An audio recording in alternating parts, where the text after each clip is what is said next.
World Book Day celebrates the joy and power of reading.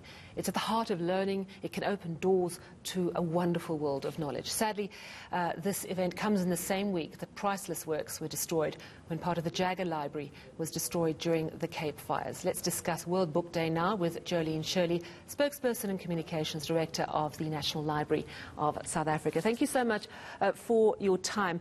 Are we becoming better readers in South Africa? Good evening, Sally, and good evening to the viewers. Unfortunately, I think that is a challenge that we are still grappling with. We'd like to think that we are making inroads to promoting reading in South Africa and inculcating a culture of reading in South Africa, but I think we still have a long ways to go. And I think stakeholders need to come together in coordinated efforts to ensure that we do improve reading in South Africa. Is it true that if you read to your child, even before they know what a book is, that you start to inculcate a love of reading? There is research, Sally, that do point to that. And I think, starting young is really beneficial for kids when it comes to reading, to really inculcate that love for reading when they are very young. So research does indicate that, and we do believe that, yes. How much progress are we making in South Africa in making reading material available in all our official languages? Sally, again, I think it's another area that we are still working on. As the National Library of South Africa, we recognize the need for people to read books in their mother tongue, and we've embarked on a project called the Reprint of the Classics. We've identified classics in indigenous languages, and those books are printed and then donated free of charge.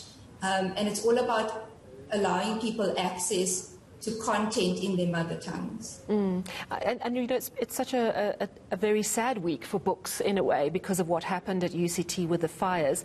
But I'm wondering how the world of books is changing. At UCT, for example, some of those ancient works were actually being digitized.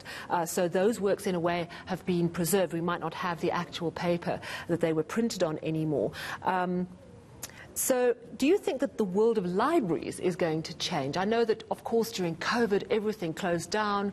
People couldn't go to their libraries, which was tragic for many people. But generally, is the world of libraries evolving and changing? I think it is, Sally, and I think change is inevitable. And I think what COVID really did was just highlighted the need for libraries to adapt to the way they serve their users. And it definitely showed us that people want to access resources, content from any device, from anywhere. And so, yes, I think the role of libraries is definitely changing. I don't think the need for libraries and resources and services are ever going to change. I think it will always be needed. But I think the way in which we connect users with that content will change, has to change. And of course, in South Africa, we have areas that have well-resourced libraries, people with access to books, and then areas where there just aren't enough books. And you've been involved in some wonderful campaigns. One of them that caught my attention, donating books to long-distance bus commuters in Pretoria and Cape Town. These are wonderful ways to get reading on board, quite literally. Yeah. I think, Sally, that there's always a need for practical interventions, and that's what we did during to celebrate World Book Day this year. Was a long distance commuter campaign where we donated just over 5,000 books during this week to long distance bus commuters, and the idea was to put reading content into people's hands in languages that they understand, so in their mother tongue.